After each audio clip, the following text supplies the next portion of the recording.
This is the story of John Willis, a young white kid born from Dorchester, Boston. Willis was raised by his mother after his father left the family when John was just 2 years of age.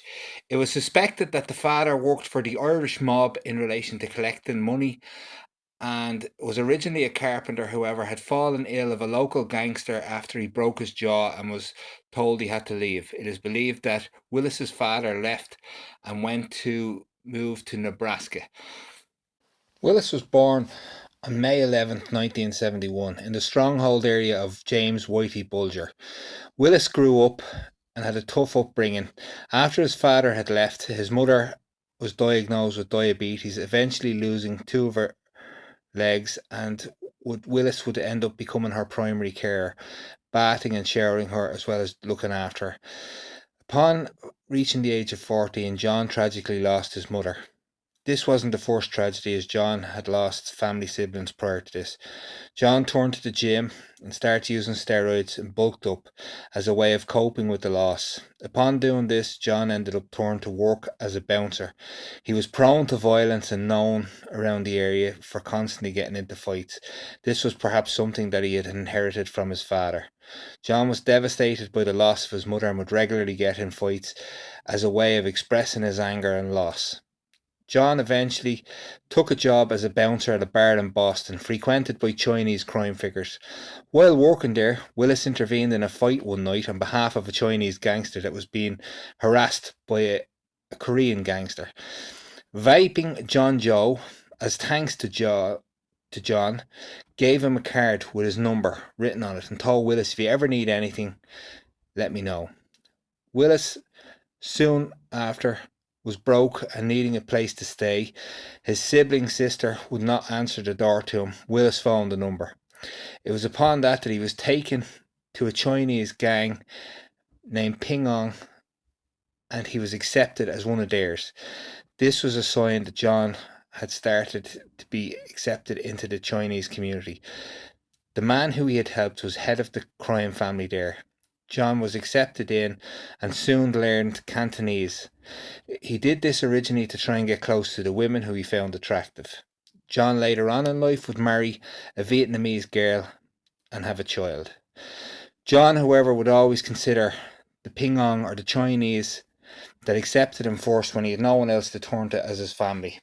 John, after being initiated into the Boston, he was sent to New York to act as a bodyguard and bagman for a Chinese gangster of the city.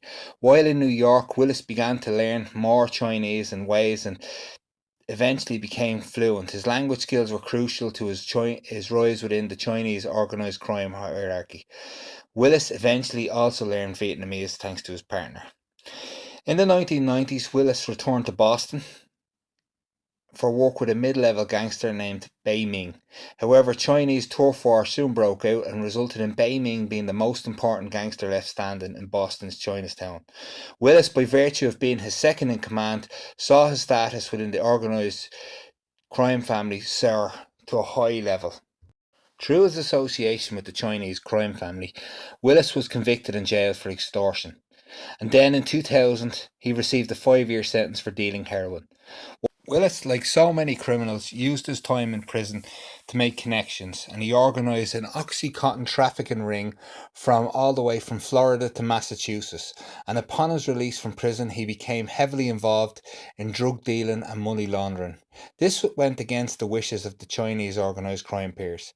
And then in August 2013, Willis was convicted of drug trafficking and money laundering for his role in what was estimated by the FBI and police to be 4 million. It was an Oxycontin drug ring. He received a 20-year sentence.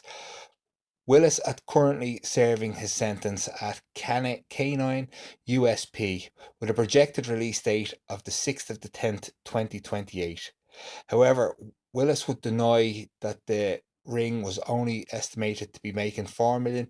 He himself valued it at up over 40. It is unclear at this stage why Willis would round up the figure and estimate that it was worth more. Most people, upon conviction, would round down or try and minimise the impact of their story. However, for Willis, he was one of them people that probably looked for more notoriety. Anyway, thanks for listening and appreciate any comments and feedback you might have. Please like and subscribe. Also, if you can also give a shout out to, I just want to give a shout out to the two channels, two good friends of mine, Saint City Limerick and Plastic Paddy. If you can also give them any likes and subscriptions, much appreciated. If you wish to see more of this content, please comment, and hopefully we can do more on unknown gangsters